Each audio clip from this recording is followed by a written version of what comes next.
Salut les matrus, salut les supporters des Verts, j'espère que vous allez bien, que tout se passe bien pour vous. Moi, pour ma part, c'est assez mitigé. Voilà, on a passé une mauvaise semaine avec cette défaite face à 3, 3-0, voilà. On espère que les Verts vont se rattraper. Aujourd'hui, on se retrouve tout simplement pour parler de l'avant-match entre Rodez et l'AS Saint-Etienne. Match encore une fois, comme depuis 2-3 matchs, super important. Voilà, les Verts sont plus maîtres de leur destin. Il faut absolument gagner pour ne pas perdre espoir et éviter les barrages. En fait, voilà. Si Le Mans fait un mauvais résultat ou juste un nul contre Reims, ça peut nous servir en notre faveur et on peut passer devant en cas de victoire. Donc, premièrement, je vais parler un peu du classement, voilà, de comment ça se passe au niveau du classement. Comme d'habitude, je vous le mets classement juste ici. Voilà, donc je me permets de prendre le classement sous les yeux. On a 3 qui est premier avec 64 points, qui est premier automatiquement en Ligue 1. On a Le Mans 58 points, ASS 57 points, Red Star 54, Rodez et Reims 52 points. Voilà, je vais m'arrêter là parce que c'est ce qui nous intéresse. La relégation, ça nous intéresse moins, même s'il y a une course assez folle pour la relégation. Bien sûr, je vous laisse un peu ici le classement, voilà, pour que vous puissiez un peu voir comment ça se passe. Voilà, match très important en fait pour les Stéphanois parce que, comme je disais, en cas de défaite ou de match nul du côté du Mans, on peut repasser devant si on fait victoire face à Rodez. Donc c'est pour ça que c'est primordial. Là, on n'est plus maître de notre destin, comme je disais. Il est obligé d'une victoire.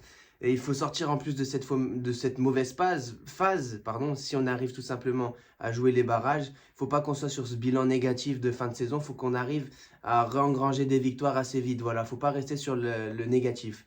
Donc c'est pour ça. Mais par la suite, si on venait à faire un mauvais résultat, que ce soit défaite ou match nul, déjà Le Mans, en cas de réussite du côté de Reims, ils peuvent prendre de l'écart et dans ce cas-là, nous, c'est fini.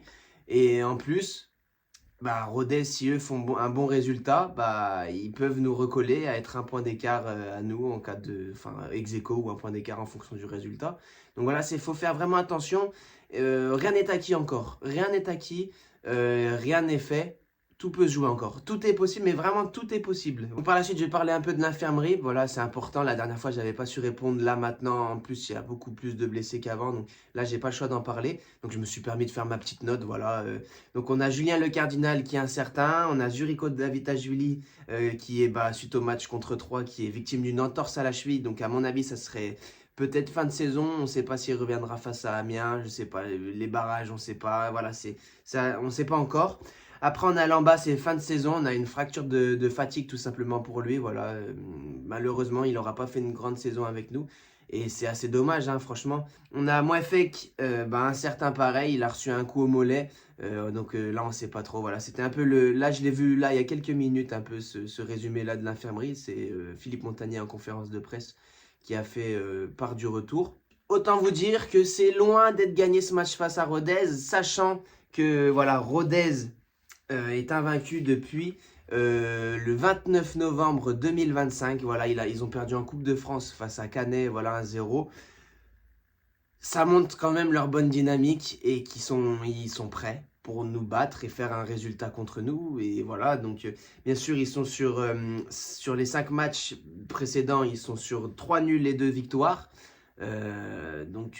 Ça reste un bilan assez positif parce que nous, les Verts, on n'est pas du tout sur le même résultat. Nous, c'est tout simplement 2 défaites, 2 victoires et un nul. Moi, je vais un peu revenir sur ces 2 défaites, voilà, les 2 défaites précédentes. Ça m'énerve vachement. Et je trouve que je suis assez calme. J'arrive vraiment à me calmer là en vidéo. Mais sincèrement, dans la vie de tous les jours, je suis vraiment très, très triste, très, très déçu, très énervé par rapport à ces mauvaises performances, tout simplement, que ce soit contre 3 ou contre. J'ai perdu. Ou contre Bastia. J'avais perdu l'équipe précédente. Voilà, je suis assez, j'ai de la rancune. Je suis pas comme ça d'habitude, mais là, ça me plaît vraiment pas. J'arrive pas à comprendre, c'est assez flou dans ma tête. J'arrive pas à comprendre comment c'est possible de passer d'aussi bons résultats à tout d'un coup, on perd. Voilà, donc bien sûr, à faire attention. Pour parler un peu des compositions, des choix un peu tactiques, Rodez est tout simplement habituellement en 5-3-2. Donc un groupe assez compact en défense, sachant que nous, les Stéphanois, ça s'est prouvé sur les derniers matchs. On n'est pas bon en attaque, on n'est pas bon en défense. Va falloir faire attention, attention. Voilà, c'est vraiment ce que je peux vous dire. Alors, moi, du côté de Rodez, j'ai 2-3 petits joueurs qui me fait un peu titiller de l'oreille et vous faire un peu attention. C'est Joly et Arconte, pardon, si pour la coupure, j'avais oublié son prénom, j'arrivais plus. Donc voilà, c'est ça, c'est vraiment, c'est pour moi, je dis bien pour moi, dites-moi dans les commentaires bien sûr ce que vous en pensez, comme d'habitude. Mais pour moi, c'est vraiment ceux-là, les personnages principaux de... Après, même si ça reste un collectif et qu'ils sont assez forts tous ensemble. Mais voilà, c'est vraiment pour moi ces deux joueurs principaux où il faut faire un peu attention parce qu'ils mettent des buts. Et puis ils sont dangereux, hein, voilà. Par la suite, on va parler un peu du côté stéphanois. Moi, habituellement, on va recommencer comme ça. Habituellement, Philippe Montagné est en 4-3-3. Suite, tout simplement, aux blessures, au mauvais jeu de tout le monde. Tout le monde a vraiment mal joué. Je pense qu'il faudrait changer de tactique. Alors, je ne sais pas s'il va le faire et je pense qu'il ne va pas le faire. Je pense qu'il va opter pour un 3-4-3. Pour moi, je passerais plus sur un 4-4-2. Je vous explique. À gauche, déjà, on aurait Hanan ou Benauer, bien sûr, parce qu'il est revenu. Je me dis qu'il peut jouer. Enfin, voilà. Hanan, je ne sais pas trop qu'est-ce qu'il devient, parce qu'on n'en entend plus parler. C'était dur à dire. Nadé, dans le Nadé et Pedro. Nadé comme d'habitude. Et Pedro, on le réaxe un peu, parce que déjà, c'est son poste de prédilection. Et à droite, on mettrait Apia. Voilà, pour moi, ça serait ça, la charnière défensive. Après, on passe du côté du milieu. Pour moi, on montrait un peu Old à gauche, sur son poste aussi qu'il connaît très bien. Parce qu'en plus, c'est le seul vraiment qui se bat pour le club. Voilà, je trouve que c'est le seul qui s'est battu sur contre 3. Je trouve que c'est l'un des seuls à vraiment avoir tout donné. Après, dans le milieu, on aurait Kanté et Miladinovic. Miladinovic un peu par défaut parce qu'il n'y en a pas 36 millions. Peut-être Tardieu, mais Tardieu, je crois que... je sais pas, voilà, Tardieu à voir, voilà, bien sûr, voilà, c'est ce que je pense.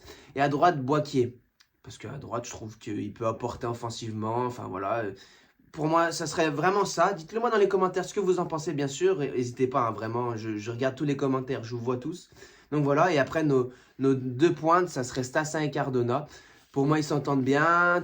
Cardona est sur plutôt 2-3 matchs où il performe pas assez, où il performe même pas. Par exemple, contre 3, j'ai trouvé sa première mi-temps plutôt bonne.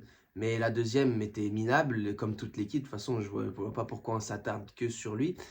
Et par contre, au gardien, et c'est là où je lance le débat, seriez-vous prêt, dites-le moi dans les commentaires encore une fois, seriez-vous prêt à changer de gardien? Par exemple, mettre Maubleu à la place de Larsonneur. C'est vraiment la question que je me pose actuellement. Est-ce que ça aurait été mieux d'opter pour Maubleu pour cette fin de saison que Larsonneur? Parce que Larsonneur, je trouve qu'il est sur vraiment une très mauvaise dynamique. Il enchaîne les soirées au 18-10. Enfin voilà, on parle un peu des trucs comme ça. Mais voilà, pour moi, j'opterais peut-être plus pour Maubleu. Je trouvais qu'il n'a pas fait des mauvais matchs contre Grenoble. Enfin, franchement, il n'a pas été mauvais, hein. Moi, je trouve pas... Au début, je savais pas vraiment trop quoi en penser de lui avant. Et puis finalement, il m'a un peu étonné. Je me dis, l'Arsenal, ça pourra peut-être le motiver à faire plus. Parce que là, franchement... Mais voilà, pour moi, je vois ça, dites-le moi dans les commentaires. C'était un peu la question que je me posais et que je vous pose à vous maintenant. Pour résumer, en gros, pour résumer un peu ce match-là, c'est qu'il faut faire attention, pas d'erreur. Pas d'erreur, c'est victoire obligatoire. Match nul, mauvais. C'est très mauvais de faire un match nul. Victoire, c'est la victoire obligatoire en fait. Là, il faut aller à Rodez. Il faut gagner, il faut que Philippe Montagné il arrive à faire quelque chose de bien avec ses joueurs, qu'il arrive déjà à changer le moral des joueurs, essayer de passer vite à autre chose et de gagner vite. Parce que là, ça devient impératif, c'est urgent. Si on perd ou match nul, moi je pense que Le Mans va faire un résultat face à Reims. Donc pour moi, si on perd, on est en barrage. Voilà, si on perd ou match nul, c'est barrage. Donc c'est obligé de gagner comme depuis 3 matchs.